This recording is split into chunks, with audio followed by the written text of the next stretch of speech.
بھارت کے حالات میں پاکستان میں بسنے والے مسلمانوں پر آزادی اور دو قومی نظریے کی حقانیت مزید واضح کر دی۔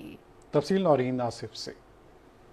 دو قومی نظریہ صرف فکری سوچ نہیں بلکہ ایک مکمل نظریہ حیات تھا۔ الگ مذہب، تہذیب و ثقافت، روایات اور اپنی شناخت کے تحفظ نے برصغیر کے مسلمانوں کے لیے علیحدہ مملکت کے حصول کو ناگزیر بنا دیا۔ پاکستان محض جغرافیائی بنیاد پر نہیں بلکہ ایک نظریاتی ریاست کے طور پر مارز وجود میں آیا، جس کا مقصد ایسے معاشرے کا قیام تھا جو اسلامی تعلیمات پر مبنی ہو۔ قیام پاکستان کے بعد سے اب تک وقت گزرنے کے ساتھ دو قومی نظریے کی اہمیت اور ضرورت مزید واضح ہوتی جا رہی ہے۔ آج بھارت میں رہنے والے مسلمانوں کے ساتھ ناروا سلوک دو قومی نظریے میں پیش کیے جانے والے نکات کی بھرپور ترجمانی کرتا ہے۔ جب سے مودی صاحب پرائم منسٹر بنے، ہم دیکھتے ہیں کہ کس طرح سے باقاعدہ طور پر ایک ہندوتوا کی جو سوچ تھی اس کو آگے بڑھایا گیا، مسلمانوں کو خاص طور پر ٹارگٹ کیا گیا، ان کے جو مذہبی عقائد تھے، مذہبی رسوم و رواج تھی، ان کو جو ہے ٹارگٹ کیا گیا۔ یہ وہ نقطہ ہے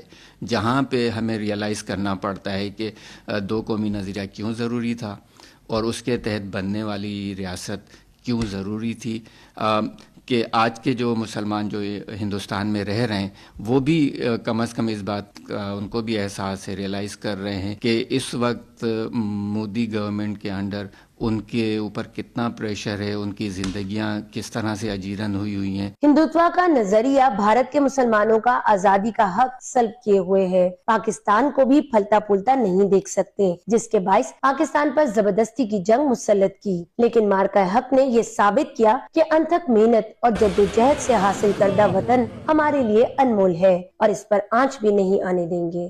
نورین ناصف، پاکستان ٹیلی ویژن نیوز، کراچی۔ لاہور میں یوم